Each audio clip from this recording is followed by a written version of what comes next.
Hello बच्चों, कैसे हो आप। आज हम कक्षा 4 हिंदी की वर्कशीट 25 हल करेंगे। उपविषय पड़क्कू की सूझ। तो चलिए वर्कशीट हल करते हैं। प्रश्न 1, शब्दों को उनके सही अर्थ के साथ मिलान कीजिए। तो बच्चों यहाँ एक तरफ शब्द और दूसरी तरफ अर्थ दिए गए हैं। हमें शब्द को उसके सही अर्थ से मिलाना है। पहला पड़क्कू, पड़क्कू का मिलान करेंगे ख से, ज़्यादा पढ़ने वाला। दूसरा मंतिक, मंतिक का मिलान करेंगे क, तर्कशास्त्र से। तीसरा तनिक, तनिक का मिलान करेंगे घ, जरा सा से। चौथा धरता, धरता का मिलान करेंगे ग, पकड़ता से। पांचवा गढ़ना, गढ़ना का मिलान करेंगे बनाना, मन से बनाना से। छठा ढब, ढब का मिलान करेंगे ड़, ढंग तरीका से। सातवां पागुर, पागुर का मिलान करेंगे छ, जुगाली से। चलिए आगे बढ़ते हैं। प्रश्न 2, कविता पढ़कर निम्नलिखित प्रश्नों के उत्तर दीजिए। पहला, पड़क्कू कैसे थे और क्या पढ़ते थे। तो इसका उत्तर लिखेंगे पड़क्कू बहुत तेज थे और तर्कशास्त्र पढ़ते थे। दूसरा, पड़क्कू क्या बातें नहीं समझ पाया। तो इसका उत्तर लिखेंगे पड़क्कू समझ नहीं पाया कि बैल कोल्हू में बिना चलाए कैसे घूमता है। तीसरा, एक दिन उसने मालिक से क्या पूछा। तो इसका उत्तर लिखेंगे उसने मालिक से पूछा कि आप कैसे पता लगा लेते हो कि आपका बैल खड़ा है या चल रहा है। चौथा, मालिक कैसे समझ लेता है कि बैल काम कर रहा है। तो इसका उत्तर लिखेंगे मालिक बैल के गले में बंधी घंटी से समझ जाता था कि बैल काम कर रहा है। चलिए आगे बढ़ते हैं। पांचवा, पड़क्कू ने मालिक का उत्तर सुनकर क्या कहा। तो इसका उत्तर लिखेंगे पड़क्कू ने मालिक से कहा कि तुम बेवकूफ़ ही रहोगे। अगर किसी दिन बैल खड़े खड़े ही गर्दन हिलाते रहे तो तुम्हें एक बूंद तेल भी नहीं मिलेगा। प्रश्न 3, नीचे लिखे शब्दों के पीछे शास्त्र शब्द लगाकर नया शब्द बनाइए। तो बच्चों यहाँ पर कुछ शब्द दिए गए हैं, हमें उन शब्दों के पीछे शास्त्र शब्द लगाकर नया शब्द बनाना है। पहला आपके लिए किया गया है तर्क जमा शास्त्र, बनाया है तर्क शास्त्र। दूसरा लिखेंगे समाज जमा शास्त्र बराबर समाज शास्त्र। तीसरा अर्थ जमा शास्त्र बनेगा अर्थ शास्त्र।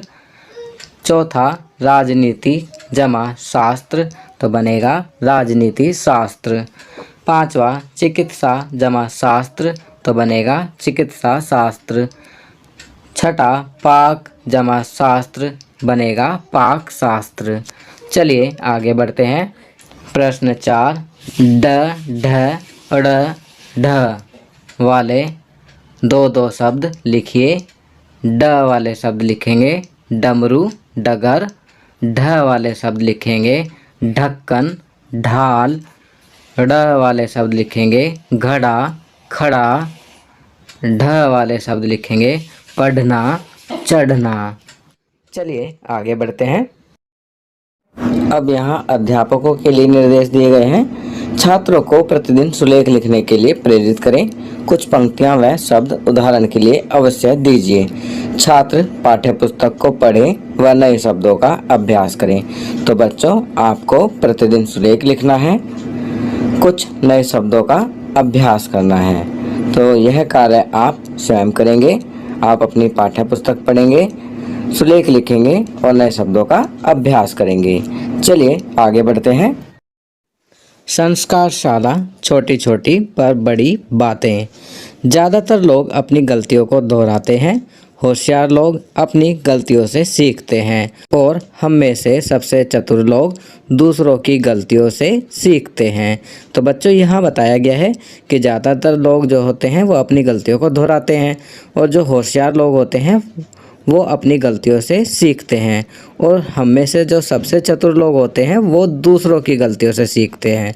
अर्थात वो गलती बिल्कुल भी नहीं करते, वो दूसरों की गलती से सीखते हैं। लाल रंग लाल रंग का कोई भी भोजन जैसे टमाटर, तरबूज, लीची, चेरी, रूह अफ़ज़ा या कोई अन्य पदार्थ खाएं पिएं। खेल पोषंपा भाई पोषंपा।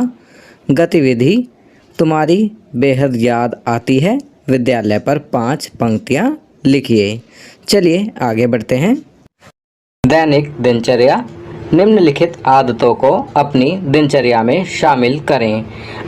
अपने माता पिता का अभिवादन करके अपने दिन की शुरुआत करें। अपने दांतों को दिन में 2 बार ब्रश करें। प्रतिदिन स्नान करें। खूब पानी पिएं और संतुलित आहार लें।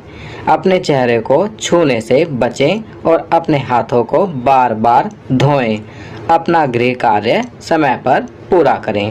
तो बच्चों, यहाँ पर कुछ अच्छी आदतें बताई गई हैं जिन्हें आपको अपनी दैनिक दिनचर्या में अवश्य शामिल करना चाहिए। चलिए आगे बढ़ते हैं। भारत की स्वतंत्रता के 75वें वर्ष के अवसर पर की जाने वाली गतिविधि राष्ट्रीय गान याद करके गाएं। तो बच्चों, भारत की स्वतंत्रता के 75वें वर्ष के अवसर पर जो गतिविधि की जानी है उसमें आप राष्ट्रीय गान याद करके गाएंगे। तो बच्चों, ये वर्कशीट यहाँ कंप्लीट होती है। अगर ये वीडियो आपको अच्छी लगी तो इसे लाइक एंड शेयर ज़रूर करें। अन्य विषयों पर बने हमारे लेटेस्ट वीडियोस को देखने के लिए चैनल को सब्सक्राइब करना ना भूलें और देखते रहिए हमारा channel knowledge kingdom. Thank you.